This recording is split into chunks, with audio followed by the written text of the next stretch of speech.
All right, so let me go through this again because I kind of really rushed it because we were kind of having to get out the door. Basically, why Japan joined the Axis. They're trying to make To some Japan degree. weaker. They were trying to make Japan weaker. But this whole weird capital ship tonnage ratio to me, is the thing that always throws me. Again, it's not the number of ships, it's the tons of the ships. So if you have a lot of big ships versus smaller ships, you could have a lot of small ships, they'd weigh as much as one big ship. In this case, though, we're just talking capital ships, and the capital ship of the time is the battleship.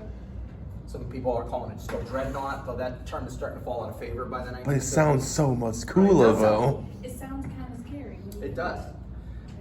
That's why they use it all the time in sci-fi. Yeah, that's right. They do. Yeah. Yep. And the heavy cruisers, which are just a smidge down from the battleships, okay? Because they have a lot of armor and decent-sized guns too. That's okay? one less bathroom. That's it. Right. And as I said, there's actually like 12 signatories to this. Italy signs, France signs. I'm not going to show you their numbers because, quite frankly, in World War II, most of them are not major naval powers. They're not a major factor in World War II. These are the big three that kind of matter in World War II. So that's why I'm just focusing on this. Because it's like, they usually put it as 10, 10, 6, 4.5, 3.75. It's this crazy number, and none of those matter. 553. That's all that matters. Okay? Now, at the same time, there is a 10-year moratorium, meaning we're not going to build any more capital ships for 10 years. So you've got however much tonnage you have. As long as it fits within the ratio, you're good, but no building any new ships. Either heavy cruisers or battleships for 10 years. And by the way, because this 10 years, 1922 to 1932, everybody's still all about World War II sucked, we don't want to ever do anything like that again. Everybody honors this treaty. So you might be saying, oh yeah, everyone's going to sign it and they ignore it. No, actually everyone obeys the treaty because everyone's broke and everyone's exhausted from World War I. So they don't obey it because out of the goodness of their hearts. They obey it because, well, we're broke anyway, and we just lost 1 million men if you're France or Britain or Germany or Russia or whatever. So yeah, let's just obey it because it's cheaper for us to obey it than to not obey it. We don't have the money anyway. Okay? So for 10 years, no new capital ships.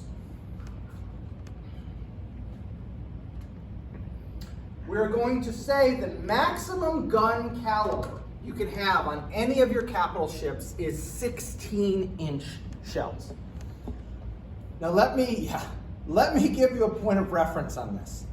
On ground, the U.S. Army never owned anything bigger than 8-inch. So this is double the biggest gun you'll ever see on the ground. The Army never had anything bigger than 8-inch howitzers, and those were rare. Those were only in very specific units and very specific places. Most of the time, in this era, 75 millimeters. Then by World War II, you start seeing 105s and 155s millimeters. So 8-inch is the biggest you'll see on the ground. And again, those are pretty rare. Those are special units. So these are huge shells. Weight-wise, one of these shells weighs as much as a car. Now, it's not as big as a car, obviously, it's more compact, but it's solid. So whereas a car's got lots of, extra air pockets and space and everything. Okay, so one of these shells weighs as much as a car.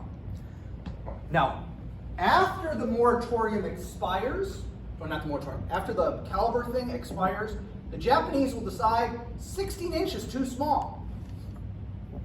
And their last 2 battleships they will produce in World War II have 18.1-inch guns. Those are the largest guns on any naval vessel in the history of the world, and probably always will be. Because nowadays, of course, we use rockets and stuff. We don't use just dumb bombs. We call them dumb bombs. We don't do that. Okay? I want to see a 20-inch shell. Yeah. So 16 inch is what we max out as during World War II. We don't go bigger than that. The one other big item to take away from this conference is that we all agree that we are not going to construct new or strengthen our existing fortifications in the Pacific. Now this is a double-edged sword. On the one hand, this is positive because it means as we fight our way across the Pacific toward Japan in World War II, the Japanese didn't have that extra 10 years to make stuff better. But that also is part of the reason so many of our possessions in the Pacific fell so quickly to the Japanese in 1941-42 because we didn't have 10 years to reinforce our stuff. So, is it a positive or a negative? Yeah. The scales weighing on that one kind of keep jiggering back and forth. I'd say overall it's probably more positive for America because we had fewer islands than we have to capture. So we were probably better off losing those islands and then having to retake the less fortified ones later on. But this one's kind of a toss-up. Is it a positive or a negative? Arguably. So, like I say, this conference will actually be enforced. It'll actually be, not enforced, that's the wrong term. It'll actually be honored. The people who sign it will actually honor it. And so for that 10 years, everybody obeys that. Now, in 1932, all bets are off. Because by that time, Japan has invaded China, and stuff's starting to heat up in Europe. So after 32, we're in a different world. But up to that point, we're good. Now, I want to talk about American naval aviation. Okay? Oh, wait. Oh, I'm sorry. I had one more slide, and then we'll talk about American naval aviation. So this is the unintended consequences of this conference. Okay? Because we cannot make more capital ships, the different nations start playing with different designs. We build more carriers. Not because we think carriers are going to be this big thing, but, well, what are we going to do? We can't build battleships and armored cruisers. Let's build more carriers. Okay? Battle cruisers and pocket battleships are kind of the same thing, and I think we might have talked about this earlier, but if not, let me identify this for a little. This is an idea that we're going to take a cruiser, okay, so the cruiser basic body, and we're going to put big guns on it, just like a battleship, but we're going to keep the armor real thin so the ship is fast. So the idea here is we're going to dodge the bullets, basically. Okay? So big guns, thin armor, so we're fast. Now, this debate has never ended. This concept is not completely dead, even today, even though it is a disaster in several historical cases. The Navy is in the process right now of fielding 3 ships, I think it's going to be 3, it's 2 or 3, of what they call the DD-1000 class, okay? And these are modular destroyers that are literally designed so that you can take parts of the destroyer out and put a new thing in, okay? This is the concept. It's going to be super automated. Everything is going to be electronic, et cetera, et cetera. It's going to have a real small crew because there's all these, yeah, there you go. They're really funky. They really are sci-fi looking, okay? If you look it up. So. Is this like a stealth bomber thing, like radars that bounce off? Yeah, that kind of thing, exactly. Now, here's the problem. It's going to be put into missions for which its hull is not built for, because it's it has a sort of generic basic hull, and you're going to plug and play the different things into it. That's problematic. Smaller crew means fewer people to help save the ship if it's damaged. And the USS Cole, when it was damaged, gosh, back in the 90s, I think that was already, was an example of where, had they not had that size of crew, that ship would have sunk. So there was major criticism from the Navy with the elements in the Navy. So that's why this new class is limited to 2 or 3 ships. They were originally going to produce like 30. and more calmer heads in the Navy said, let's just build a few and experiment and see if that works. But part and parcel, what they're doing is what they did here. We're going to be fast, we're going to be nimble, we're going to be agile, we're going to be cutting edge. And I would argue to you, even on the ground, we have that debate. Okay? So when you were deployed, body armor, what was your opinion of body armor? Besides being heavy? Yeah. And hard to walk around in, Right. and exhausting, Right. and hot as heck, in a place that's hot as heck. I got a prick aid a couple times. Yep. On my back. Yeah. Now, would you have wanted to not have body armor? I would have kept that. Yes. As bad as it is, you still prefer it. But these kind of ships, these battle cruisers and pocket battleships, get rid of the armor because we're fast. We're going to dodge the bullet. Well, I think life circumstances kind of prove you can't dodge the bullet. You know, you're better off having the armor and being a little slower. I mean, I'm not talking, like tugboat speeds, but I mean a little slower, but having the armor. So we are still having this debate, even though you can say, oh, history settled this. The DDX, body armor on ground, we still have this debate to this day. These things don't go away, guys. They don't go away. Is it better to be nimble or armored? Well, I'll take armor, whether it's a ship or whether it's me. But there's somebody always going, oh, but if we shaved off this and we saved this. So. Well, how much ammunition does your die have? Well, that is another factor. That is another factor. So again, they start playing with these different designs, okay? Because we can't build more battleships, we can't build more armored cruisers, so we'll play with other designs, okay?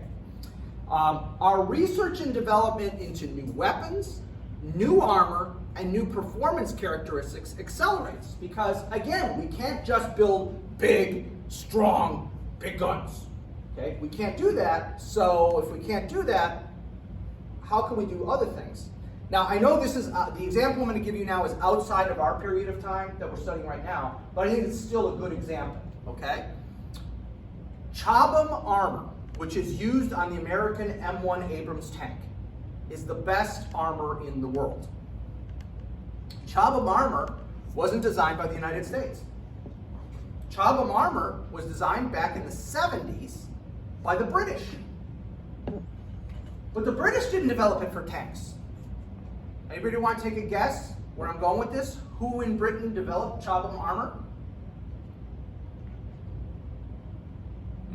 Who in Britain?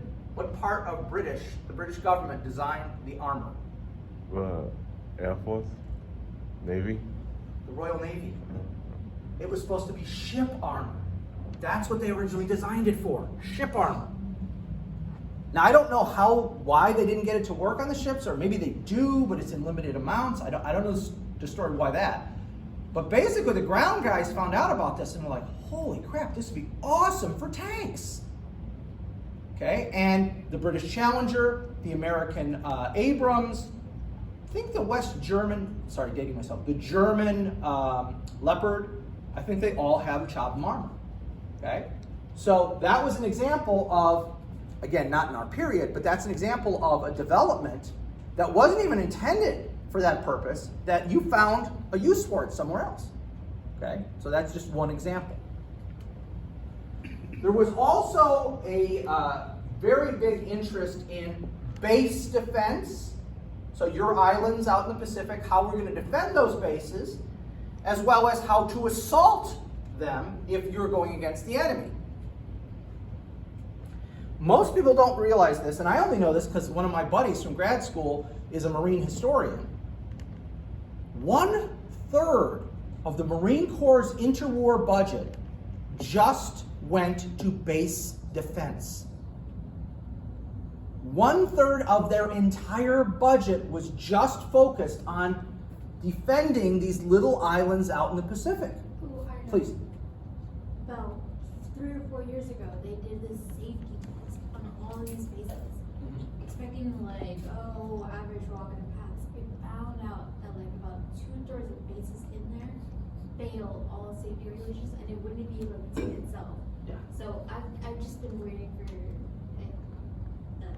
that's why. No, I mean, you're absolutely right. I mean, I worked at a military base for 12 years, and I can tell you, that place was not, no, please. Okay. Yeah, it wasn't. The only part, now, because I was at Fort Leavenworth, they have the maximum security military prison on the post. It's at the back of the post. It's nowhere near where we were. Now that place, if you were just driving around post and drove down the wrong street and even got near, boom, there was a cop car there, an MP car there to escort you out. Why are you here? Okay? So the prison was pretty safe. The rest of the base, you could have walked on without any trouble. It's like me whenever I try to go into the recycling plant that's in southeast Houston. It's right next to like those big NASA offices. Okay. I took a wrong turn, all of a sudden there's a car behind me. Yep. I know how that goes. So, again, 1/3 of the Marine Corps' entire budget in the interwar period is just going to base defense. And that gets lost because of how quickly those islands get gobbled up, and then the Marine Corps focuses on assault, and they basically just forget that they ever did base defense. But when you're doing 1 out of every 3 bucks defending, there's something to that. And they had entire battalions called defense battalions, Marine Corps defense battalions. And that just, everyone forgets about those. Almost all the base defense battalions are converted into anti-aircraft artillery battalions during the war, with 1 or 2 exceptions. Another issue that comes out of this conference is there's perception, if you're a smaller power, that you can have a quality army that's better than a quantitative army. Okay? And again, this is another thing that's never gone away. Is it better to have a small elite military or a large, big, dumb military? Small. Well, it depends. Which war are you fighting? Big dumb. If you're fighting a 6-month war, oh yes, small. Are you fighting a 3-year war? Big dumb. Okay? That is absolutely what it's all about. One army is appropriate for one kind of war, one army is appropriate for the other kind of war. I guess there's a medium-sized high school graduate army. So if there's a really smart elite and a really big dumb, there's a medium-sized high school graduate, maybe got a young community college army. I'm not sure how that works. So there's probably a third category, but we kind of never talk about those guys in the middle. It's always one extreme or the other, okay? But unfortunately, a lot of small nations think, well, I'm just going to have the best Navy, the best Army, the best Air Force, man for man in the world, and I'll be okay.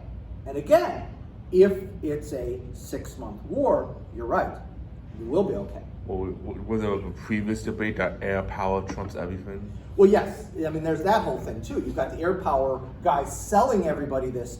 Air power will triumph in the next war. You don't need anything else but air power. Nobody completely puts their eggs in the air power basket. But again, some people do shift a little more money this way, a little more money that way. So, again, it's all about the war. It's all about the war you're in. That small elite army was great, toppling the Taliban in 2001 and toppling Saddam in 2003. I guess we wouldn't have a small elite. We'd kind of have a medium-sized high school graduate, maybe a couple years of college. I think maybe that's the one we have. Maybe graduated from community college, have an associate's degree. Yeah, I think that's the one we have. Well, the quantitative army didn't work very well in Vietnam, did it? No, it didn't. I'm sorry, what were you saying? 2/3 of the military is under the age of 25. Yes, yeah, absolutely. And so, again, I don't think we had the right mix if we were going to fight for 20 years. That wasn't the right mix. And the proof of it, I think, is we had to mobilize the Guard and the reserves. The Army couldn't, or Marine Corps. All the armed services had to mobilize their Guard and the reserves. So if you couldn't do it with your active duty guys, then you didn't have enough active duty guys. So we were too small for what we were trying to do. Now, are we too small compared to other things? No. If we're not going to be imperialist adventurists, the Army and the Marine Corps, the Air Force, the Navy, they're a good size. They're cool. But if we're going to try and be an imperial power, then yeah, they're too small. So make up your mind. That's the problem in a democracy, though. there's a lot of debate about what we should be doing. So, anyway. Yeah, this won't work out for people like Belgium, the Netherlands, Luxembourg, those guys, that's not going to work out. All right, so let's talk about American naval aviation. The godfather, the father, whatever you want to call him, of American naval aviation is this man, Rear Admiral William Moffett. Now, when we look back at Moffett's career, here's the study guide. You didn't get it. You weren't here last time, so make sure you got it. I posted them online, by the way. Everyone else I think got it, right? Everyone else was here last time. I posted it online too in case you needed it on Blackboard. But anyway, when historians have looked back at William Moffett, and we compare and contrast, especially William Moffett trying to get air power in the Navy versus Billy Mitchell and his efforts for air power. Historians have come up with what they call the Moffett strategy. It's a 5-point strategy. We are not claiming that William Moffett actually wrote this down. Point 1, I'm going to do this. Point 2, I'm going to do this. We are just looking at what he did and saying, here are the big things he seems to have done. And I would argue to you the Moffett strategy for getting what you want, for getting a new technology implemented, is a strategy that would work anywhere in the military, anywhere in the government, and I would argue would work in big business too. It would work anywhere. Okay? So here's how I would break down the Moffett strategy. And it is very different from Billy Mitchell's, which is call a press conference and accuse people of treason.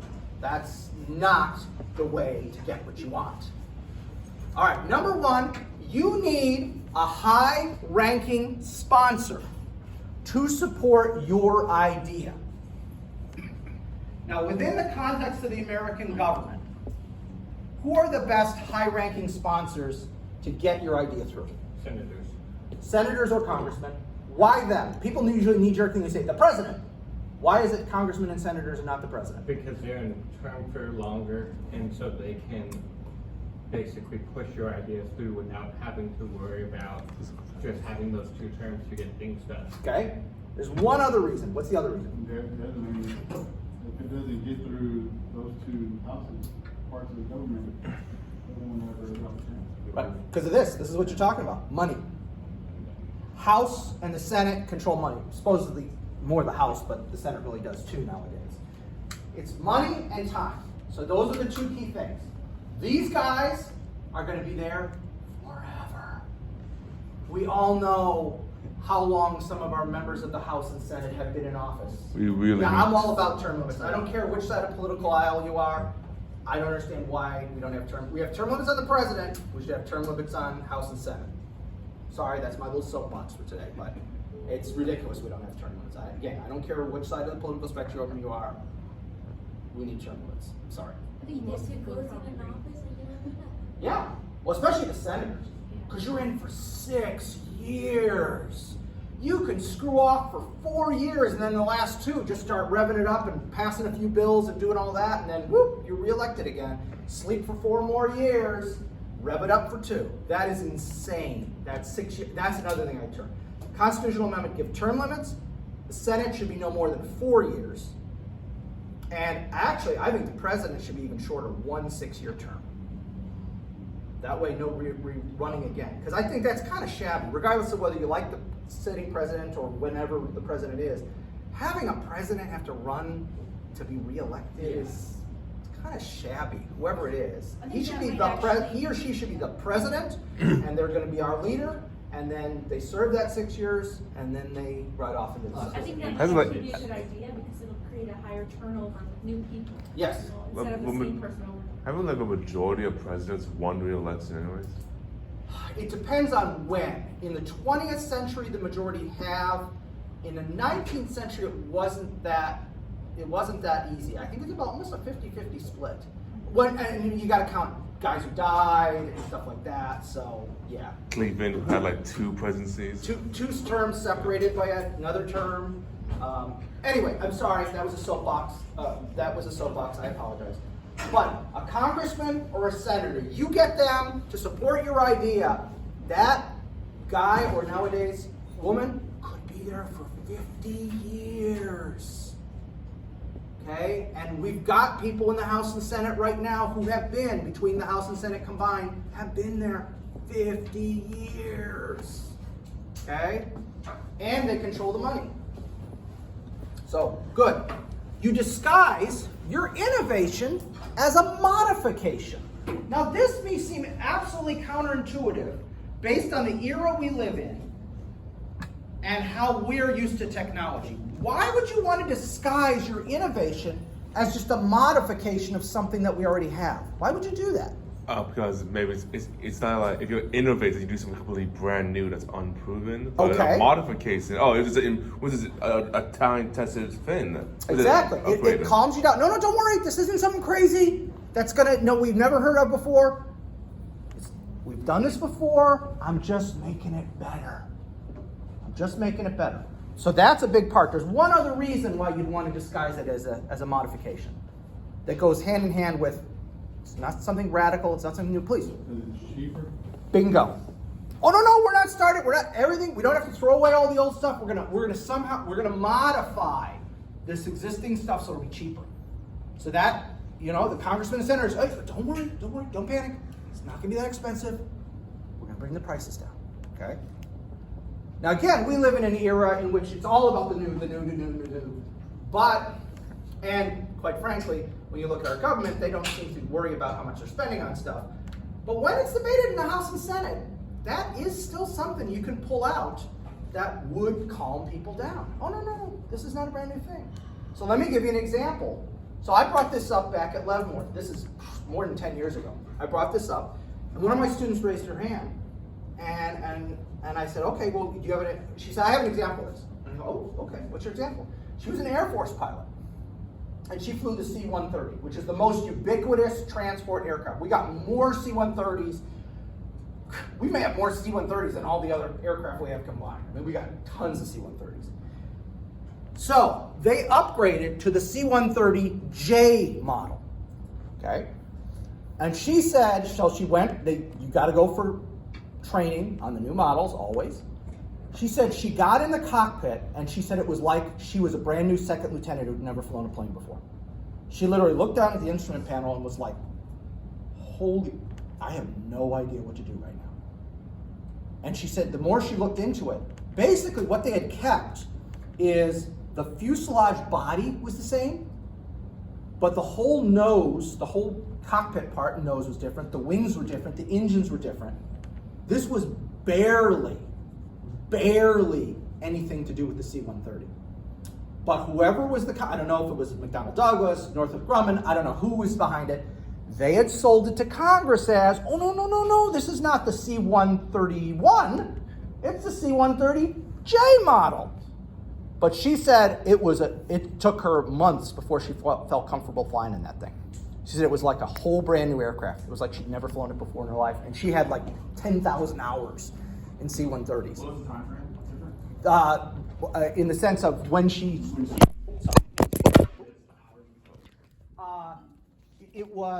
she had already 12 years on active duty that she'd been flying C-130s by the time they brought out the new. Yeah, so she had tons of time. So that's an example. Sorry about that. That's an example of what we're talking about. Is no, it's not the C-131, 132, 3, 4, 5, blah, blah, blah, whatever. It's the C-130J model. Same manufacturer, same thing. Did you have another example? No, it's just like it's modified. Yeah, just a modification. Just add a little. Don't panic. Don't panic. Okay? Just modifying an existing aircraft. Okay? All right. You want to co-opt the top officers of your service who don't necessarily support your idea. Now this one's tricky. This one's tricky because you've got to get guys who have no interest in your idea to support you. How do you think you do that? Make them seem like it's their idea. Oh, that's always a good one. Yes. Yes. And the other one? Helping them out. Yes, and that's the other way. So you got, boom, you guys got it right away. So one is to make it seem like it's really their idea, okay, which is always good if you can convince somebody it's really their idea, because then they're going to support it 100%. And the other one is, look, and this is kind of what Moffat did.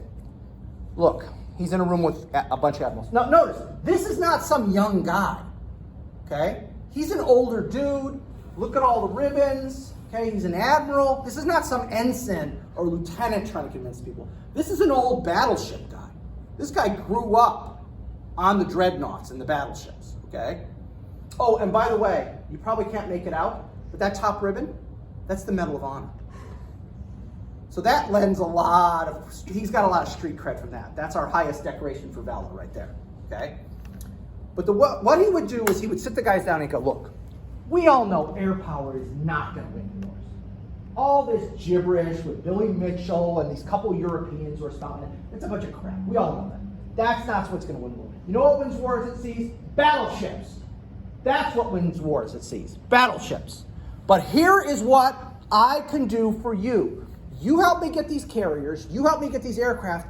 I can be your eyes and ears. 100 miles away from your ships. I can find the enemy fleet before they're even near you. I can find them. My guys can radio back to you where they are. You sink them without even seeing them. No more broadsides at 300, 400, 1,000 yards. We'll pinpoint them. We do our, calculations. Boom, sink them. They won't even know what hit them. So I'm going to make you better. Does he believe that? No. He thinks air power is going to be decisive. He does believe in the importance of air power. He's not going to say that to a bunch of old fogies who, well, technically he's an old fogey. He's not going to say that because they'll dismiss him. I don't know what happened to old William. He used to be a good guy, but now I don't know what he's drinking, but he's crazy now. No. He tells him, I'm going to be there to help you. I'm going to make you better. Did you want to say something? Yeah, so I kind of looked this up. So he received his Medal of Honor when the U.S. was occupying Mexico, and he navigated his ship without any lights or navigation systems, like in the middle of in the total darkness. Yeah, it's kind of a weak Medal of Honor by our standards. That would not get you the Medal of Honor today, but in the time that was considered sufficient. Here's another thing. You have to make sure that you're faithful, i.e. the young guys who believe your idea. You have to make sure they get promoted. How do you make sure they get promoted? Whatever the criteria are, whatever schools you have to go to, whatever assignments they have to have, you have got to make sure those guys, and nowadays gals, get those slots. If going to the Naval War College is a prerequisite for command, you better get your people to the Naval War College. If serving a stint at the Pentagon, there was no Pentagon in those days, but just keep going. If serving at the Pentagon is going to get your people promoted, you better get your people a slot at the Pentagon. Why is it so important to take care of your faithful? Because they'll take care of you. Right? And what else about you? Your ideals. Your ideas? They'll spread them. They'll spread them. They'll propagate your faith. And you notice I'm almost using religious metaphors here. Okay? You have a time limit.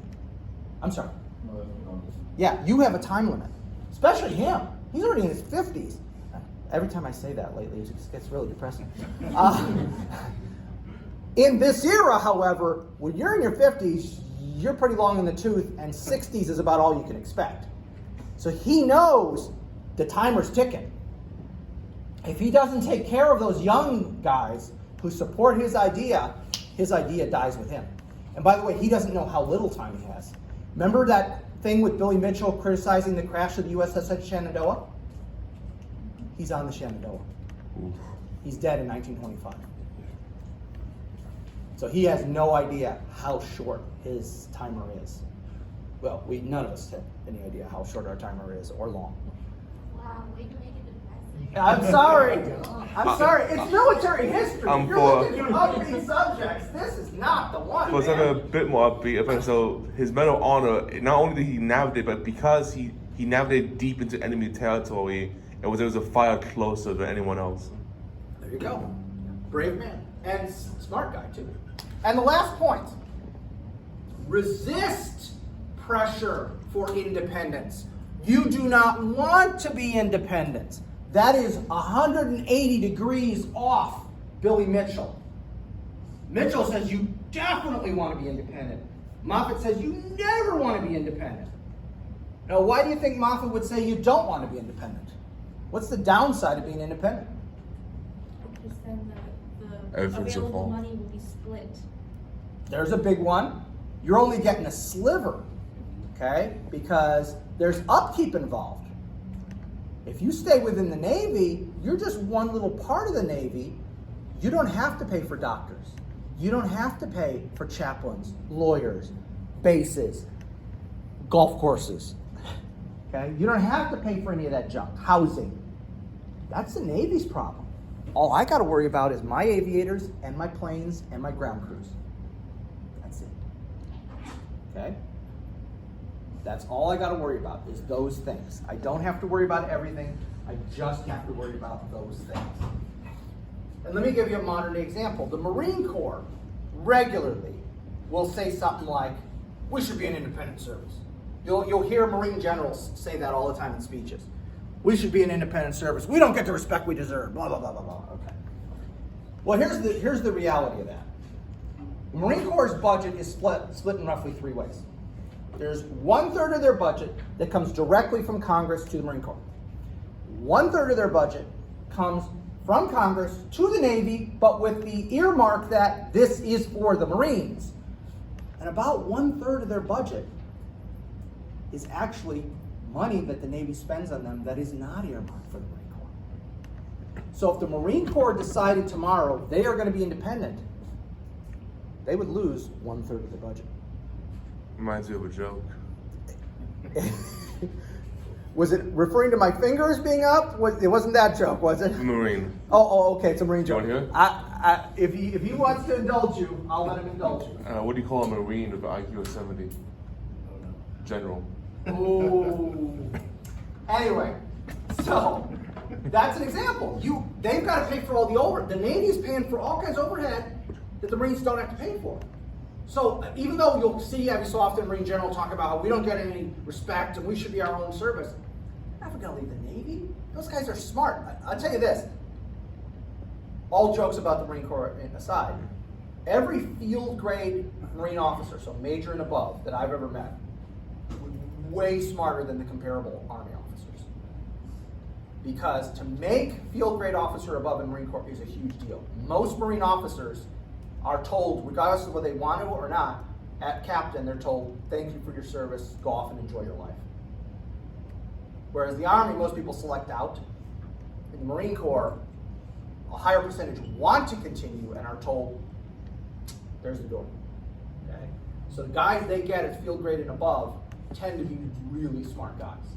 I've never met a stupid Marine field grade officer.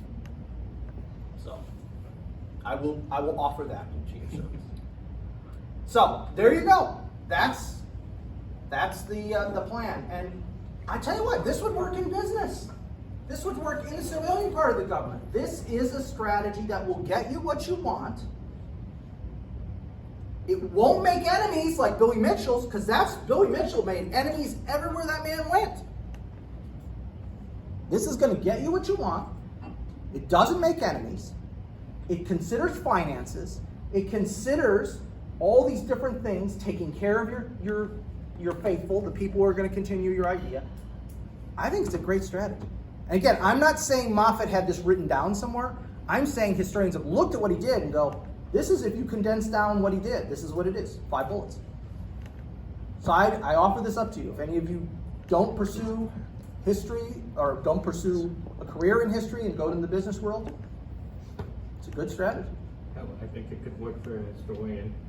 It has to be a smarter historian than me, because clearly I am not working. I'm not getting that to work for me. So now, speaking about naval aviation, this is the first American aircraft carrier, the USS Langley. Okay, she used to be a coaler, which means she literally carried coal. Yeah, that's how sexy we're talking. Coal carrier.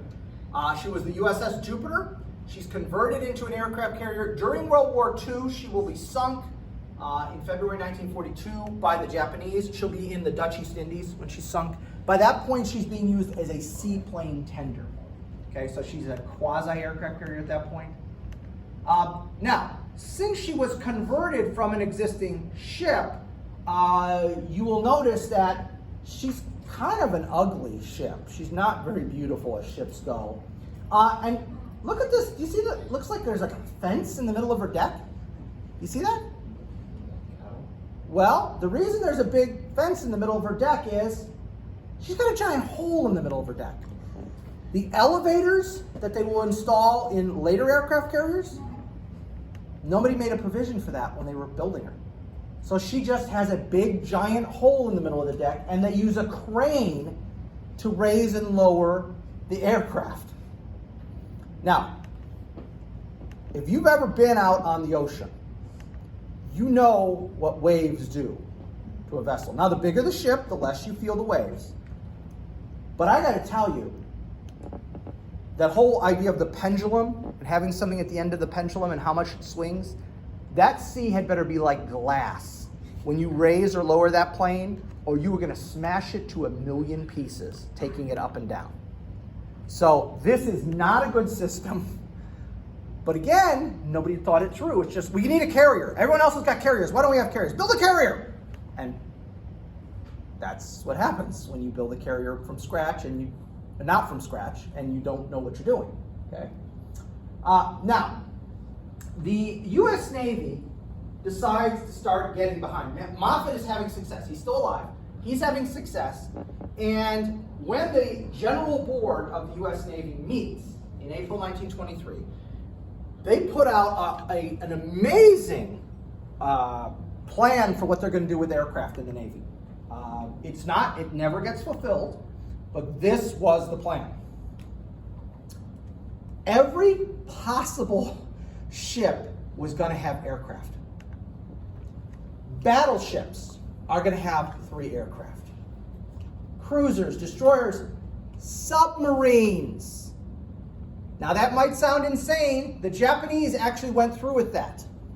The Japanese actually have aircraft carrier submarines. What they do is they have this huge cylinder welded to the deck of the sub. It's an airtight cylinder, and they have 2 little observation aircraft that they can kind of fold up and put inside the cylinder. We never go that far. We talk about it, but we never actually do it. The Japanese go through with it. It's a horrible idea. It's a horrible idea. It barely works, and the planes are so small and underpowered, literally all they can be is observation. They're not going to like drop bombs, or, I mean, they could in theory, but yeah, that's basically a kamikaze mission without intending to be a kamikaze mission, for all practical purposes. Wait, that's technically every aircraft's a bomb. Exactly, if you look at it from that point of view. So this was how successful Moffett is being. He's got the Navy convinced we're going to put aircraft on every single ship we can. You might be wondering, how are they putting them on battleships and that? They have this rail that comes off the front of the ship at a 45-degree angle. It's this huge rail that comes off. And the aircraft on all these are float planes, so they can land in the water. So they have them on this little ramp, and it's like a mini catapult, okay? And so the pilot gets in, revs up the engine, gives the sign, and they launch him. And he can take off okay. He can take off okay. The problem is he then has to land on the water and then be retrieved with, again, that same hook and pulling him up.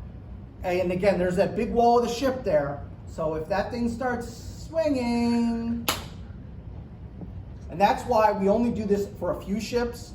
We test it and realize, oh, this is a horrible system. And we don't do it Navy-wide. We do a few ships as an experiment. We realize this is not a good idea. And we kind of scrap most of it.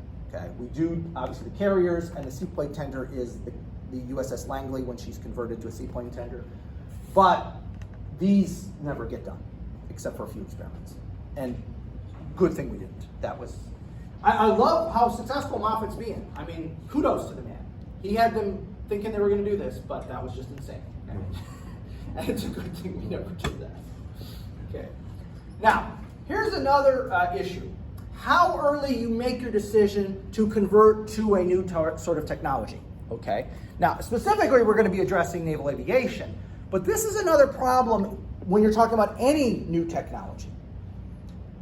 It's cool to be the first one to adopt a technology, but when you're the first one to adopt a new technology, what generally happens? And I'm not talking military, I'm talking any technology. What's the problem with the very first person who adapts a new technology?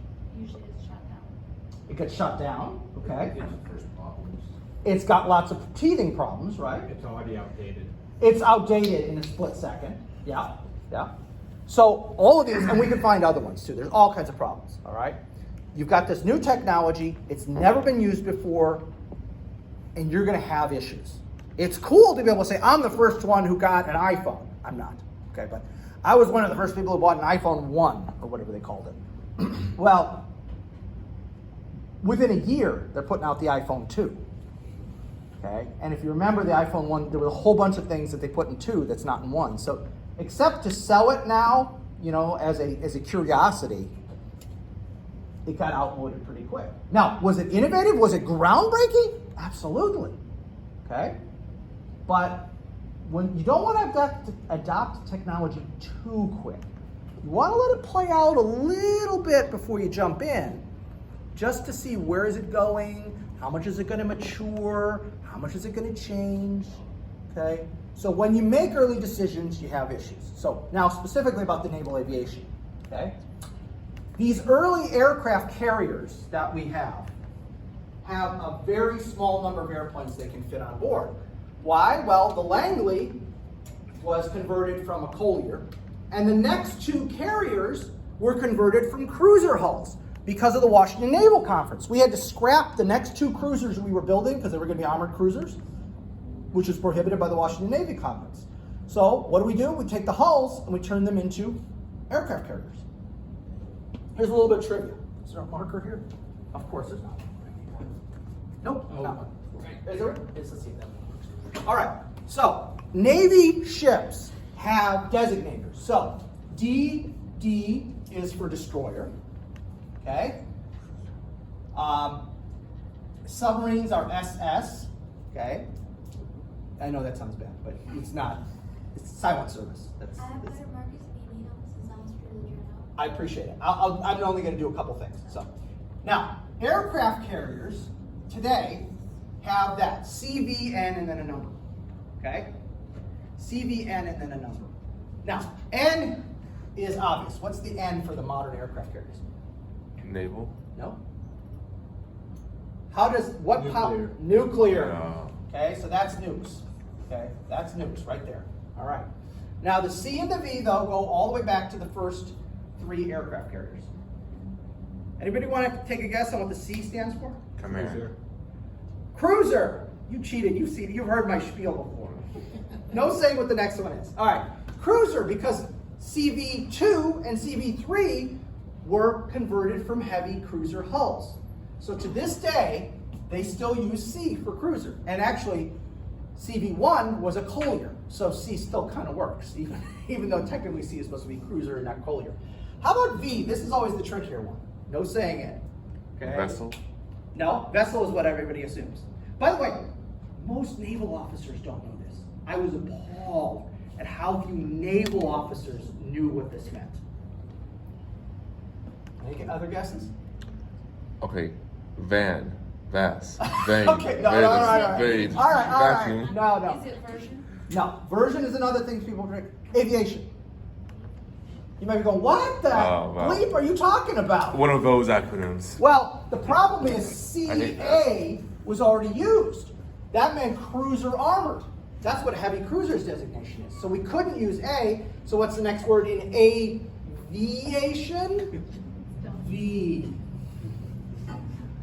Okay, so to this day, carriers are still called CVN. Cruiser, aviation, nuclear. Well, I know it's silly, but it's not that bad. They have an excuse. CA was taken. I Exactly. hate forced acronyms where it's like the first letter each word, but one is like the 4th letter. Just gotta have a really clever name. There you go. Stupid. Okay. Anyway, so that was just a little trivia. No, but I'm not expecting anybody to remember that. And like I say, most naval officers don't even know that. I was appalled. Like, I'm going, and then everybody else in the room, because it was all a bunch of Army guys, would go, oh, Bob, yeah, you don't even know anything about your own service. How long have you been in? Was it been 20 minutes? Yeah, one of those. Anyway, small number of airplanes. Why? Because we're converting those other ships to carriers. The aircraft themselves are not very good because here's the thing. Carrier aircraft, in those days especially, one of the things was you had to be able to fold the wings so that we could cram more aircraft in a small space. Well, a wing that's rigid and is always rigid is more stable than a wing that's used to bending. I mean, think about it. If someone tried to bend this part of your arm, they wouldn't until they broke your arm. If someone tries to bend your whole arm at your elbow, it'll bend because it's intended to bend. So those folding wing aircraft tended to, in extreme circumstances, have things fold up in flight. Not good. Not good. Small production runs. We are currently building a new class of aircraft carrier. It's called the Gerald Ford class. But before that, we had the Nimitz class that we built for, I kid you not, about 35 years. Okay? Now, every single carrier was not exactly the same as the previous one. They would make modifications as they went on, but the basic hull design was the same. So we had a template we could go off of, and then we tweak it. You know, on the Nimitz, this didn't work well. Okay, we'll fix that for the Eisenhower. Hey, you know, on the Eisenhower, this didn't work well. Okay, for the Teddy Roosevelt, we're going to fix this. Okay, so they changed a little as they went along, but there was a basic template. In this era, Congress scrapes up the money for one carrier. You build one carrier, you fire everybody. 3, 4, 5 years later, you scrape up the money for one carrier. You build one carrier. None of these people worked on the first carrier, very likely. Or maybe just the engineer, the design engineer worked, but nobody else. We build that one carrier, fire everybody. 2 years later, see what I'm getting? So we're not just making improvements as we go along to a specific design, we're starting from scratch basically every time. Yes, we probably do have the design engineers, the same guy, but the workers and all the other people are brand new every time. Okay? Limited research and development. Why? It's the 1920s. We don't have a lot of money. We're going to be cheap. So that's how that is. The next one we just talked about, okay, conversion of other warships into carriers. Because it's cheaper. Well, you already got the hull. All you got to do is put something on top, right? That's an aircraft carrier. It's a little more complicated than that, but I guess it sort of works.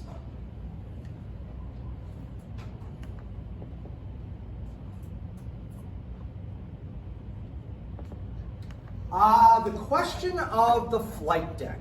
Should the flight deck be armored or should it not be armored?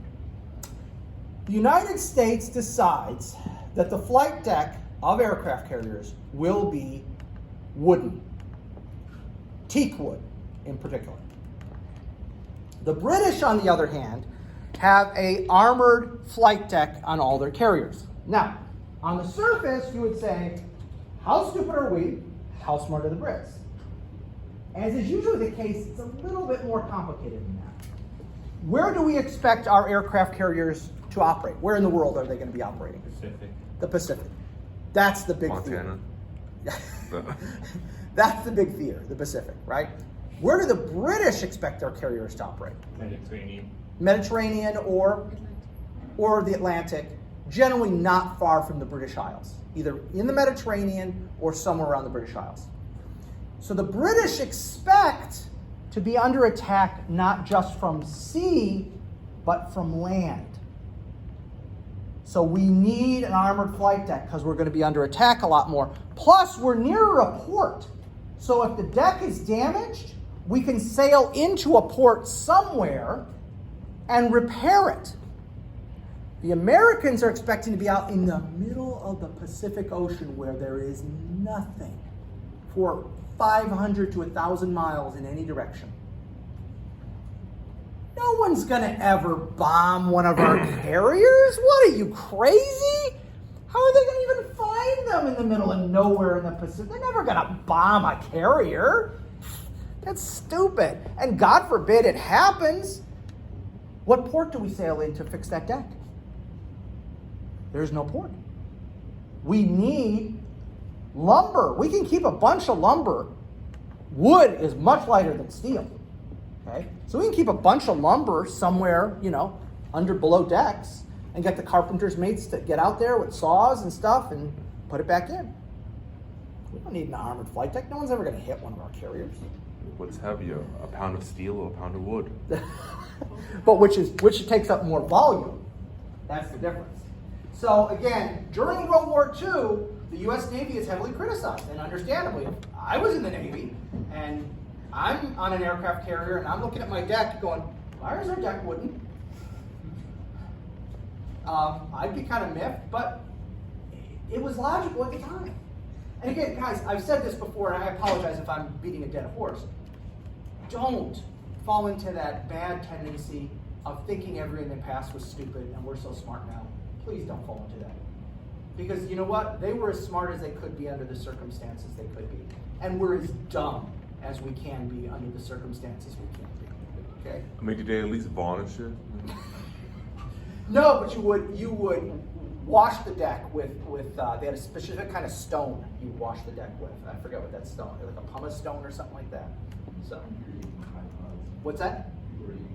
Yeah, I get it. People are eating Tide Pods right now, okay? Or what's that cinnamon thing?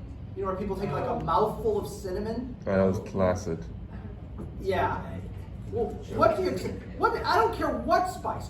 Go to the cabinet. Pick a spice. Try and put a tablespoon or a teaspoon of any spice in your mouth. It's gonna get salt, pepper, chili powder. Yes. Thank you.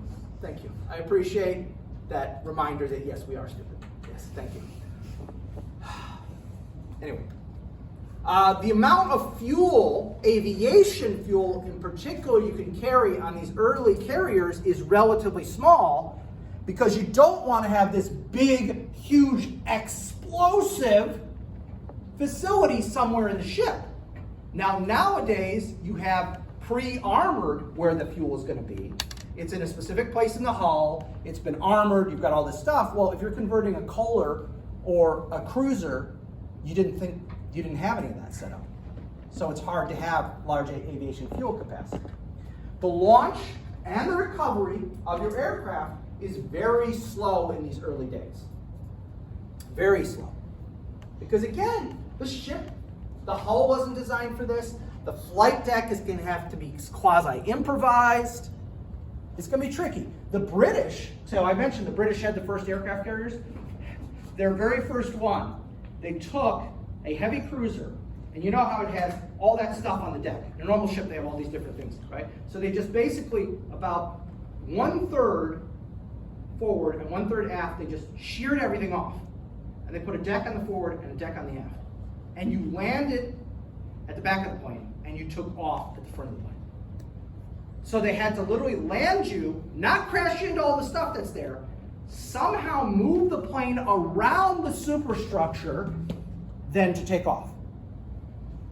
So that was the very first aircraft carrier in history. So we're actually doing pretty good compared to the British first attempt, but in all fairness, we saw what they tried, saw it failed, and we learned from it. So there you go. So anyway, so that's just some examples of these early decisions, the bad stuff that comes out of it.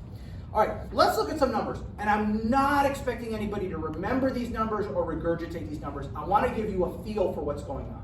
Now, what are the strengths of the major naval powers in January 1932 when the Washington Naval Treaty expires? So this is 10 years later. We'd all agreed to 10 years. It's going to expire. So the countries we're going to look at are the US, the UK, Japan, and now Germany wasn't a signatory, because remember, they're still covered under the Treaty of Versailles. They're not allowed to have a big navy. But they are going to be one of the big naval players in World War II. So I want to add them so you get a feel for where they're going. Okay? So this is 1932. So, carriers, battleships, battle cruisers, cruisers, destroyers, submarines. So this is what the world looks like in 1932. So the Brits are supposed to be the premier naval power, but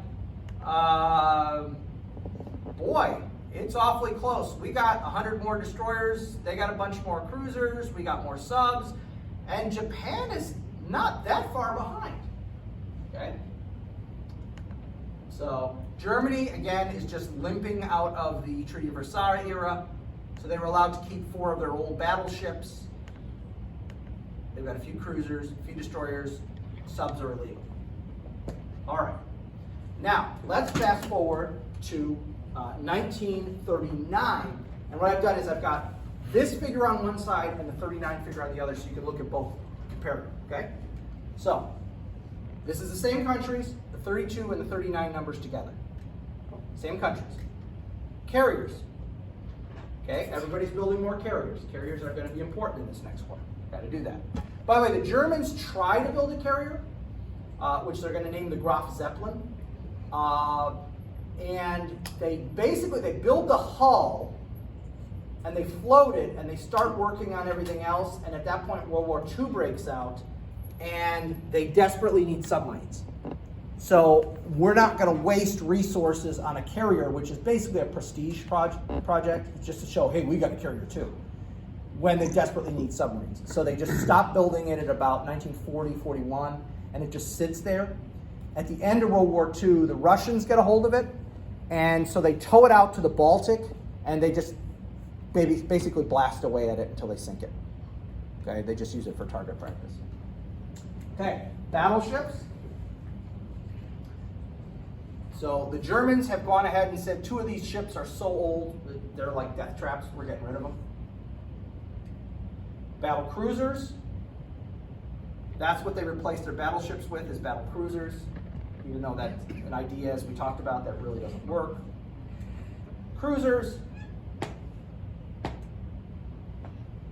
Destroyers. By the way, the reason we have fewer destroyers is, remember, we sell the British a bunch of destroyers, and then the British take a bunch of their destroyers and sell them to somebody else. Yeah. It's a hand-me-down kind of thing. And submarines. That's pretty impressive to go from 0 to 57. And as I mentioned before, the way they do that is they buy them from other countries. Most of the early German subs are actually Swedish-made. You know, those neutral Swedes who never get involved in wars, and they're just all about being blonde and 6 feet tall and stuff like that. Well, unless money can be made. Yeah, unless they Do you know who the UK sold those to? they give them the Canadians, the Australians, New Zealand, India, South Africa. Yeah. I was going to ask too. Also, Yes. were there like major disasters when you built those first carriers? No major disasters. We lose some of them during the war, obviously, but that's just combat. Yeah. The biggest carrier disasters are, believe it or not, all during the Vietnam era. The Forrestal, there's a horrible fire on the Forrestal, and there's a fire on another ship. It has nothing to do with combat. It has to do with bad weapons handling, electronic circuit problems. Yeah, the Forrestal is really horrific. There's a good video on YouTube about the Forrestal fire. Something like 200 or 300 people died. And they're out in, they're not being attacked by like the North Vietnamese or something. They're just out at sea near Vietnam. And they have this series of catastrophes. Is that before all sailors were firefighters? Yes. Yeah, that was one of the things. In those days, only certain guys were trained as fire crew. Nowadays, every single sailor is trained for fire control. And what happens during the Forrestal fire is the guys who were initially who were trained for firefighting rush to try and put out the blaze, and they're all killed. There's a huge explosion, and they're all killed. And now the rest of the crew has to fight the fire, but they've never been trained how to fight fires. So they make so many mistakes that make the thing worse. Yeah, it's really horrific. And my father-in-law wasn't on the Forrestal, but he was on another ship at sea at the time. So evidently he told me that later on there was like 3 days where his mom thought he was dead because she didn't understand that that's not a ship. So she just heard aircraft carrier on fire, Pacific, dead people. And for like 3 days, she thought her son was dead. Can't blame her. No, you can't. Now, in addition to those ships that they had, these are the ships under construction in 1939. Same nations. So these are in a shipyard somewhere being built. Actually, that should be a 1 there. I should actually have a 1 there. Okay? So notice how Germany is ramping up her construction seriously. Germany really only should have focused on submarines. But see, we know that with hindsight, Connor, right? I mean, we know that with hindsight. Yes. Now look at how few Japan is building. Why isn't Japan building more ships? Because the tonnage and resources. Resources. It's totally resources. They don't have the money and they don't have the resources. And maybe at the time, I mean, all they're really defending is what the sea in front of China and Japan. You don't really need a lot. True. And that you've got that tension between the Japanese army and the Japanese navy who hate each other. In fact, the joke is the real enemy is those guys, not the Americans. Throughout World War II, that's their attitude. But again, they're not ramping up. Okay. So let's fast forward to December 1941. Now everybody else is already at war. Now we're finally going to get into the war.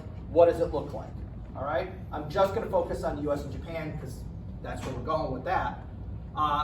Aircraft. Now this number in parentheses is under construction. Take a look at that. We had 7 carriers, and we're building 11 carriers.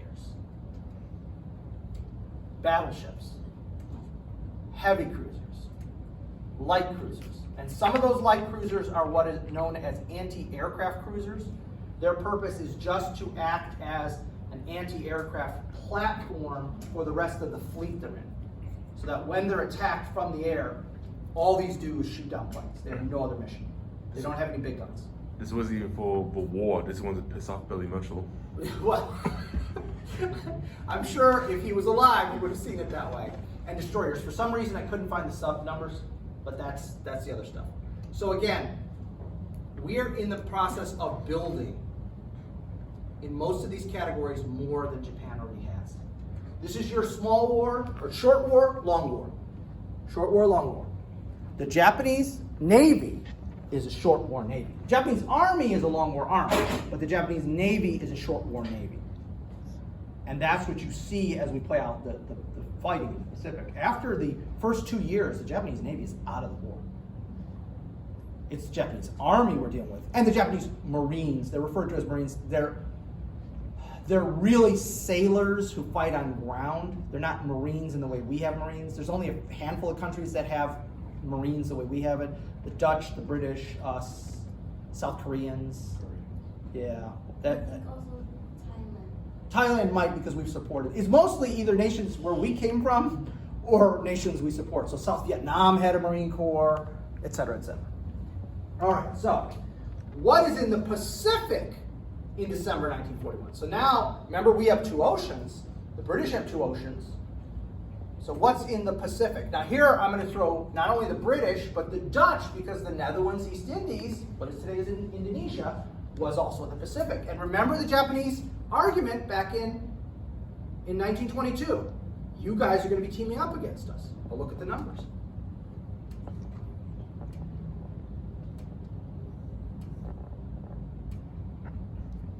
Except for aircraft carriers, the Japanese were right. When you add up the Allied numbers, they're about equal. The only place Japan has a decided advantage in the Pacific is aircraft carriers. So I don't want to take the Japanese side in this, but they called it in 1922. They said, nah, you guys are going to be together. And they didn't even factor in the Dutch. You factor in them.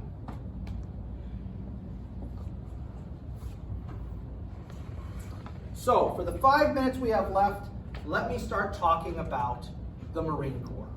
Okay? What are the Marine Corps doing in the interwar period? Well, prior to World War I, this is what the Marine Corps did.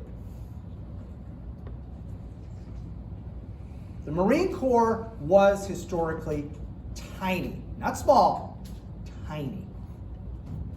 They would man a gun or 2 on a given ship.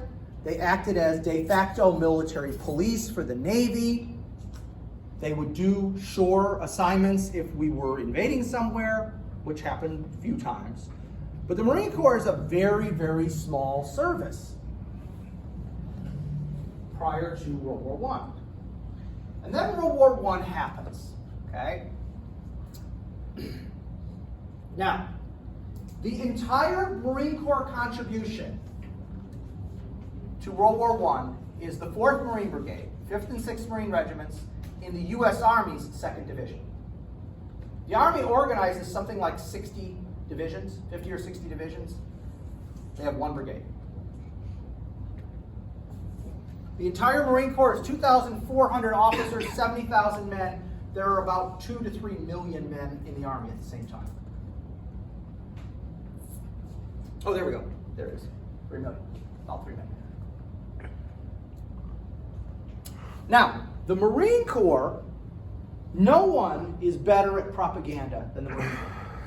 Harry Truman once said that Joseph Goebbels has nothing on the United States Marine Corps when it comes to propaganda. Okay? Harry Truman did not like the Marine Corps. He was not a fan. So, what did the Marine Corps do in World War I? Well, they emphasized propaganda. And the number of propaganda posters from World War I emphasizing the Marine Corps is astounding given their size relative to the Army. One of my favorite is this one. Tuffelhunde, nickname for U.S. Marines. Now, personally, I had a dachshund. She was a sweet girl, and I hate to see dachshunds persecuted in this way. But what is the origin of this? Tuffelhunden means hellhound. Well, it's devil dog. Devil dog. Devil dog, hellhound, however you want to say it. This is a quote that the Marines find in an unfinished letter that a German officer is writing his wife, and he refers to the Marines opposite him as devil dogs. This is not a widespread term. The German army did not use this as their official term. One guy writing to his wife, but it was Marines who found the letter, so they publicized it. And this is an example of what Harry Truman's talking about. They take this one line, and to this day, devil dog is used within the Marine Corps. From one German who, I don't even think we know who he was because the letter was unfinished. It reminds me of the word Yankee. The British used it as an insult, but then Americans used it as like a good thing. Yes, yes. So again, this is how good they were used at using propaganda. So after World War I, and I know we're just about to run out of time, I'm going to throw up the quote. Well, no, I won't even throw up the quote. John Lejeune, who was the commandant of the Marine Corps, one of the most famous Marine Corps commandants ever, after World War I, he will basically say, look, this can't continue. If we are just an ancillary to the Army, someone is eventually going to decide, you know what? We can save money by getting rid of the Marine Corps. We have to find something that is ours, and nobody else does. And that's what we'll talk about next week, what the Marine Corps does.